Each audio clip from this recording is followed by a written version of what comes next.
नमस्कार मित्र हो, मी गार्गी. माझ्या शब्द निरंतराच्या प्रवासात तुम्हा सर्वांचं मनापासून स्वागत. काही दिवसांपूर्वी चितमपल्ली सरांनी लिहिलेल्या नवेगाव बांधचे दिवस या पुस्तकाचा परिचय मी आपल्याला करून दिला होता. त्या समृद्ध पुस्तकामधील एक सुंदरसा अभ्यासपूर्ण लेख आज आपण सोबत अभ्यासणार आहोत. त्या लेखाचं नाव आहे तळ्याकाठचे कूजन. या लेखाची सुरुवात करताना सर लिहितात, उन्हाळ्यामध्ये नवेगाव बांध काठच्या झिलाणी पार आटून जातात. त्यातील गवत, गाद, देवनळ आणि देवधान सुकून जातं. सरण्यातील चिखलाणी सुकून गेल्या असं जरी वाटत असलं तरी चुकून जरी त्यामध्ये प्रवेश केला की पाय त्या फसव्या चिखलामध्ये रुतू लागतात. पक्षी निरीक्षण करताना एकदा मी पाहता पाहता गुडघाभर चिखलामध्ये फसलो होतो. बरोबरच्या साथीदाराने मला हात देऊन बाहेर ओढून काढलं. जे शहाणपण गुराढोरांजवळ असतं ते शिकायला देखील माणसाला जीवघेण्या प्रसंगातून जावं लागतं. कमळवनाच्या भागातील पाणी देखील दिवसेंदिवस आटू लागतं. चिखलातील कमळाची रुंद पाने देखील कडक उन्हामध्ये कोमेजू लागतात.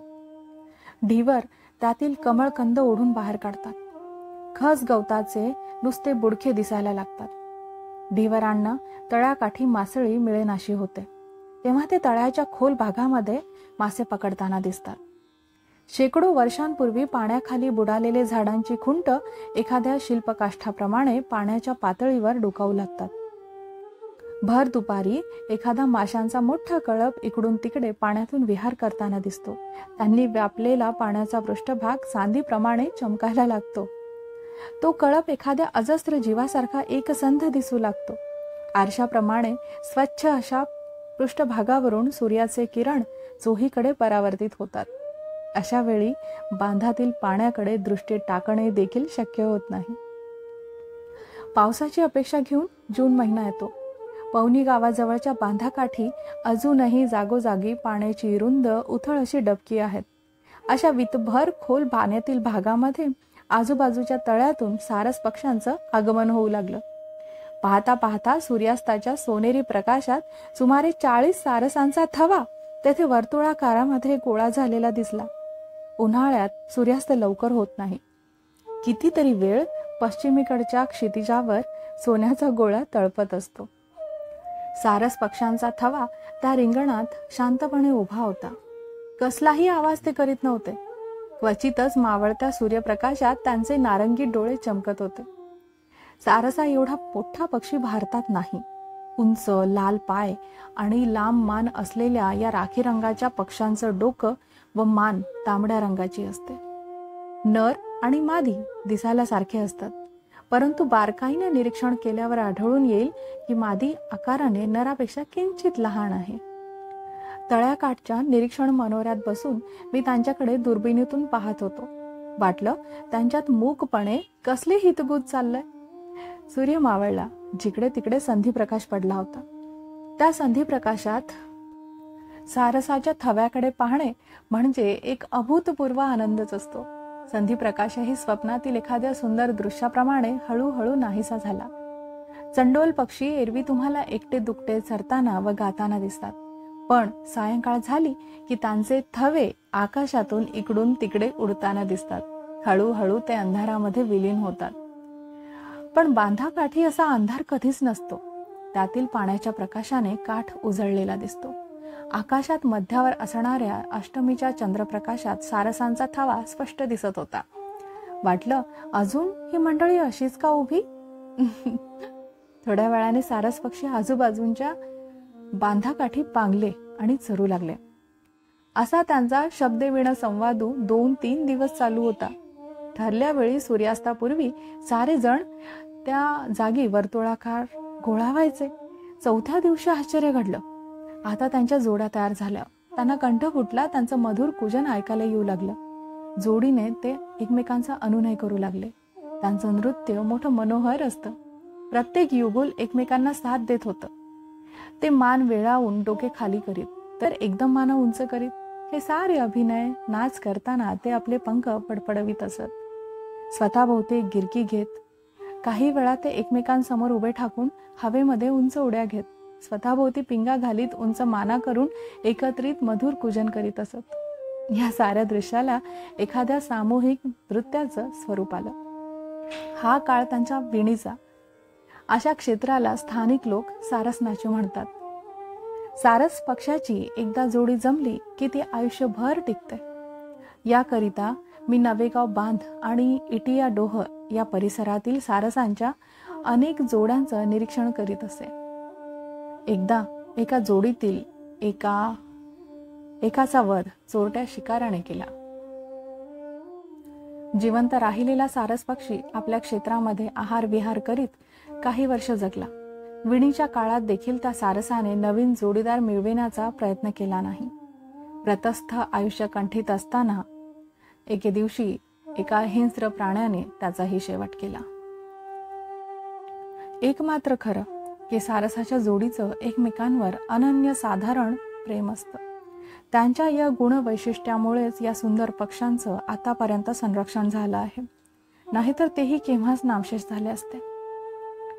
पहिल्या 1-2 पावसानंतर नवेगाव बांधचा काठ हिरवागार दिसायला लागला. हिरवं गवत हळूहळू वाढू लागलं. झुडपांना नवीन पालवी फुटली. देवधानाची रोपं झिलाणीतून डोकं वर काढू लागली. पाऊस पडतच होता. रानावनातील झरे वाहत वाहत सरण्याला मिळू लागले. बदबद्याचा प्रचंड प्रवाह धो धो करीत जेव्हा बांधामध्ये वाहू लागला तेव्हा दिवसेंदिवस काठावरचे पाणी जमिनीवर पसरू लागलं. बघता बघता देवधान दाट आणि उंच वाढलं. देवनाळाचे पांढरे तुरे वाऱ्यावर डोलू लागले.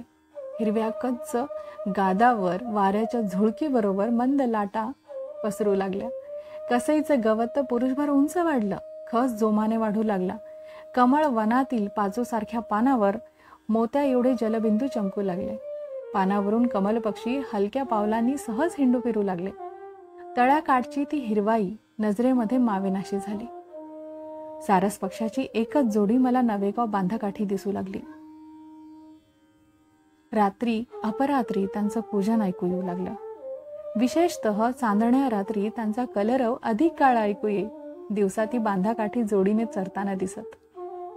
आजूबाजूला जी तळी होती तिकडे त्यांच्या इतर जोड्या निघून गेल्या होत्या. इटियाडोहाचा परिसरही फार मोठा होता. तिथे नियमितपणे पावसात जोडपी विखुरलेली दिसायची. एक जोडी गांधारी तळ्यावर वस्तीला गेली.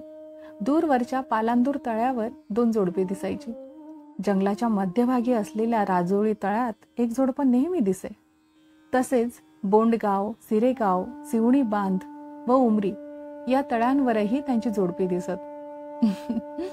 आजूबाजूच्या सर्व तळ्यांवर एकाच वेळी सारस पक्षाच्या वेणीच्या जीवनक्रमांचं मला निरीक्षण करणं शक्य नसल्याने मी माझं सारं लक्ष नवेगाव बांधाकाठच्या जोडीवर केंद्रित केलं. नवेगाव बांध या तळ्याचा पाणपसारा अंदाजे 11 चौरस किलोमीटर आहे. तेवढ्या परिसरात त्यांच्या आवाजावरून रोज ते कुठे आहेत याचा मागोवा घेता येईल. याकरिता मी एक लहानशी डोंगी घेऊन उथळ पाण्यातून काठाकाठाने फिरत राहायचा. पाण्याकाठचा हा प्रवास निसर्ग निरीक्षणाच्या दृष्टीने मोठा समृद्ध आणि फलदायी असते. आगळ्या वेगळ्या 3 प्रकारच्या जीवसृष्टीचे तेथे अस्तित्व असते. पहिलं जग पाण वनस्पती व जलचर जीवाचे, कारण ही सृष्टी जलाविना जगू शकत नसे. पाण्यात डोकावलं की जल वनस्पतीचे विविध प्रकार वाढत असलेले दिसून येत. स्थलांतर करणाऱ्या सायबेरिया येथील रानबदकांचं अतिप्रिय खाद्य चिला अर्थात डकवीड एखाद्या जाळीसारखं तिथं पसरलेलं असे. त्याच्या आश्रयाला पारदर्शक लहान झिंगे राहत असत. नाना प्रकारचे शेवाळ दिसे. दुसऱ्या सृष्टीचे अस्तित्व नवेगाव बांधच्या जमिनीवर असते. विविध प्रकारची झाडं झुडपं दिसत. त्यावर रंगबिरंगी फुलपाखरं उडत असत. विविध रंगांचे लहान मोठे पक्षी चरताना दृष्टीला पडत असत. तिसऱ्या प्रकारच्या सृष्टीमध्ये कीटकांचं अद्भुत जग निर्विघ्नपणे जगत असे. त्यांना जशी पाण्याची गरज तशीच हवेचीही असते.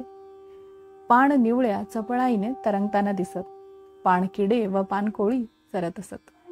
चतुर पाण्यावरती उडत बेडूक व मंडुकाची प्रजा अनेक अवतारातून जाताना दिसे. कासव जलविहार करीत असत. पाणसाप आपल्या भक्ष्याचा वेध घेत. पावसाळा हा माशांचा विणीचा काळ. ते पाण्यात राहत असले तरी अंडी घालण्यासाठी त्यांना तळ्याकाठी यावं लागतं. किंवा पहाडातील खडक कपारी असलेल्या डोहांकडे प्रयाण करावं लागतं. मरळ, वाघूर, दाडक्या व बोटऱ्या बांधाकाठी 1.5 ते 2 फूट खोल पाण्यात अंडी घालण्याकरिता येतात. मरळ मासे घरटं बांधताना मी पाहिलं आहे. पक्ष्यांच्या घरांना घरटं म्हणत असले तरी ढिवर माशांच्या घरांना खोंड म्हणतात. देवधान व गवत यांच्या पानापासून फुटबॉल एवढ्या आकाराचे खोंड मरळ बांधतात. मादी त्यामध्ये खसखशी एवढ्या आकारांची हजारो अंडी घालते. नर शेपटीच्या पंखाने हवा थंड ठेवतो. 4 दिवसांनी पिलं बाहेर येतात. नर मादी पिलांचा सांभाळ करतात. ही पिलं एका ठिकाणाहून दुसरीकडे नर मादी आपल्या कल्ल्यांमधून वाहून नेतात. सुरक्षित ठिकाणी ही पिलं पुन्हा चरायला सोडून देतात. श्रावण महिन्याच्या सुरुवातीला सारसाच्या जोडीला विणीचा वेध लागला. खोल पाणी नसलेल्या जिलाणीत त्यांनी घरटं बांधायला सुरुवात केली. गाद, देवनळ, कसई व देवधानाच्या पानाच्या ढिगाऱ्यावर त्यांनी 1 मीटर व्यासाचं घरटं बांधलं. दुरून ते एखाद्या हिरव्या बेटासारखं दिसे. सारस पक्ष्यांच्या जोडीमध्ये सख्य असलं तरी एखाद्या वर्षी त्यांच्यात घरटं बांधण्यावरूनही मतभेद होत. एका वर्षी मादीने भलत्याच ठिकाणी घरटं बांधायला सुरुवात केली. नराने ते नापसंत केलं. परिणामी दोघांमध्ये कडाक्याचं भांडण झालं. या प्रसंगानंतर ते एकमेकांवर रागावून 150 ते 200 फूट दूर अंतरावर राहू लागले. दुरावा वाढायला लागला. 3 दिवसानंतर मादी दूर निघून गेली. नर रात्रंदिवस आक्रोश करू लागला. शेवटी त्याचा आवाज बसला. शरीराने तो दुबळा दिसू लागला. अशा अवस्थेतही तो क्षीण आवाजात तिला साथ घाली. काही दिवसांनी मादी एका सायंकाळी नराकडे परतली. दोघांचे मिलन झाले. परंतु त्या वर्षी घरटे बांधून मादी अंडी घालू शकली नाही. झालं गेलं विसरून ती निसर्गक्रमाने जगत होती. ऋतू बदलत होते. विणीचे दिवस आले. यंदा त्यांनी एकमेकांच्या पसंतीने घरटं बांधायला सुरुवात केली. श्रावणाच्या सुरुवातीलाच तिनं एक अंड घातलं. दुसरं अंड 7 दिवसानंतर दिलं. अंडी मोरांच्या अंड्यापेक्षा मोठी होती. रंगाने गुलाबी पांढरी, त्यावर तपकिरी रंगाची नक्षी होती. लगेच मादीने अंड्याचा ताबा घेतला. घरट्यामध्ये बसून त्यांना ती उबवायला लागली. सारसाच्या घरट्यापर्यंत कोणालाही सहजपणे जाता येत नसे. ते पाण्याने वेढलेलं होतं. एकदा एक रानमांजर घरट्याजवळच्या शेताच्या बांधांवरून उंदराची शिकार करायला चाललं होतं. लांब मान काढून नर सारस त्या मांजरावर धावला. स्वतःचा बचाव करून घेण्यासाठी मांजराने बांधावरून धानाच्या शेतामध्ये उडी घेतली आणि पाण्यातून धावत ते निघून गेलं. एकदा कोल्हा गवताच्या आसऱ्याने लपत छपत दबा धरून घरट्याकडे जात होता. नराला त्याचा सुगावा लागला. तसा तो धावून त्या कोल्ह्याच्या अंगावर गेला तेव्हा कोल्ह्यानेही धूम ठोकली. नंतर दूर अंतरावर जाऊन मागे वळून पाहतो तो सारस उंच मान करून त्याच्याकडेच पाहत होता. घरट्या भोवतालची सुमारे 2 ते 3 गुंठे जागा सारस पक्षी स्वच्छ ठेवतात. त्यामुळे घरट्याकडे येणाऱ्या त्यांच्या शत्रूची चाहूल त्यांना लगेच लागते. नर आणि मादी दोघे मिळून अंड्याचं संरक्षण करीत राहतात. या काळात एका कावळ्याच्या जोडीचं लक्ष त्या अंड्यावर गेलं. कावळे घरट्यापासून दूर संधीची वाटच पाहत बसलेले असायचे. सारसांची नजर चुकवून ते घरट्यातील अंड्यांवर पोहोचताच मोठ्या वेगानं धावत येऊन मादीने त्यांना हुसकावून दिलं होतं. कावळे स्वभावाने तसे फार लोचट असतात. कित्येकदा त्यांना या चौर्यकर्मात यश आल्याचंही पाहिलं आहे. कावळे निर्दयपणे ती अंडी फोडून टाकतात. कित्येक वेळा तळ्याकाठी गोंड आदिवासी स्त्रिया घरट्यापासून जवळच देवधान गोळा करीत. परंतु सारसांनी त्यांच्यावर कधीही हल्ला केला नाही. मात्र त्या ठिकाणी एखादा पुरुष दिसताच सारस लगेचच त्यांच्या अंगावर धावून जात. कारण गोंड स्त्रिया घरातील अंड खाण्यासाठी कधीही घेऊन जात नाहीत. अशा प्रकारे सारसांचं घरटं उद्ध्वस्त केल्यास दुर्दैव वाट्यास येतं असा त्यांचा समज आहे. अगदी श्रावण महिन्याच्या भर पावसात सारसाची विण चालू असते. माधवराव पाटलांचे चिरंजीव श्री नारायण व त्यांचा नातू भीमसेन सारसाच्या घरट्याची छायाचित्र काढण्याकरिता जवळच्या लपणात तासनतास बसून असत. गेल्या अनेक वर्षांपासून ही सारसांची जोडी त्यांना सरावलेली आहे. त्यामुळे त्यांच्या आजूबाजूच्या अस्तित्वाकडे सारस पक्षी दुर्लक्ष करीत. म्हणूनच त्यांना सारस पक्ष्यांची दुर्मिळ आणि सुंदर छायाचित्र घेता आली. मादी अंडी उबवू लागताच काही तासानंतर नर घरट्याकडे येई. ती घरटं सोडून जाताच तो लगेचच घरट्यातील अंड्यावर बसे. ती बांधाकाठी जाई, पंख पसरवून ते चोचीने साफ करी, पाणी पी आणि लगेच घरट्याकडे परत येई. बहुतेक वेळ मादीच अंडी उबवत असे, परंतु तिला जेव्हा चरायला दूर जावं लागे तेव्हा नर तिची सुटका करी. इतर वेळी तो घरट्यात बसलेल्या मादीचं निष्ठेने संरक्षण करण्यात मग्न असे. थोडी जरी ती चलबिचल झाली तरी तो तिच्या सहाय्याला धावून जाई. बांधाकाठी सारस प्रामुख्याने माशांची पिल्लं खात. तसंच शंख असलेल्या गोगलगाई, बेडूक, गवतावरील टोळ यांचा देखील त्यांच्या भोजनात समावेश असे. तसंच देवधान, कसईच्या करडीसारख्या बिया, पाण्यातील कंद व कंदमुळ्या, पाणवनस्पतीचे शेंडेही खाताना दिसत. 3 दिवसानंतर एका अंड्यातून पिल्लू बाहेर आलं. नंतर 4-5 दिवसांनी दुसरं पिल्लू जन्माला आलं. अंड्यातून पिल्लं बाहेर पडताच ती आईच्या मागे मागे फिरत, शत्रूची चाहूल लागताच ती कर्र असा आवाज करून पिलांना धोक्याची सूचना देई. ती पिल्लं लगेचच जवळच्या देवधानात लपत, जमिनीवर मुरून आईची वाट पाहत असत. आई त्यांना शोधून काढी व पूर्ववत सारी चरू लागत. एक दिवशी एक पाणघार त्यांच्या घरट्यांवर पिलांचा वेध घेत उडत होती. ते नराच्या लक्षात येताच त्याने आकाशात झेप घेतली आणि तिचा पाठलाग करीत तो उडू लागला. त्याला चुकविण्यासाठी पाणघार वेडीवाकडी वळणं घेत उडत होती. त्याच गतीनं व त्याच पद्धतीनं सारस तिचा पाठलाग करीत होता. त्या क्षणी सारसाच्या उडण्याचं कौशल्यही दिसून आलं. पाणघारीला दूरवर हुसकावून दिल्यानंतरच तो घरट्याकडे परत आला. एकदा पिलं अंड्यातून बाहेर आली की सारस ते घरटं सोडून देतात. पिलं देवधानाच्या आसऱ्याने आईबापांच्या प्रेमळ देखरेखीखाली दिवसेंदिवस वाढू लागतात. काही दिवसांनी त्या सारस कुटुंबानेही ते क्षेत्र सोडून बांधाच्या दुसऱ्या भागामध्ये आश्रय घेतला. मग मात्र त्यांचा मागोवा घेता आला नाही. पिलं आकाशात उडण्या इतकी मोठी झाली होती. कार्तिक महिन्यात सारस पक्ष्यांचं कुळ आकाशात आनंदानं उडताना दिसू लागलं. नुकतीच थंडीला सुरुवात झाली होती. अशा दिवसात मी पालांदूर तळ्याकाठच्या वनकुटीत जाऊन राही. वनकुटी एका पुरातन आमराईमध्ये होती. तिथल्या वरांड्यामध्ये बसलं की समोर पालांदूर तळ्याचा विस्तीर्ण पाण पसारा दिसे. राईतल्या आंब्याच्या हिरव्यागार छतातून रात्री ग्रह नक्षत्र डोकावताना दिसत. आंब्याच्या जुन्या ढोलीमध्ये हुमा व मत्स्य घुबड ही सर्वात मोठ्या घुबडांची वस्ती वर्षभर असे.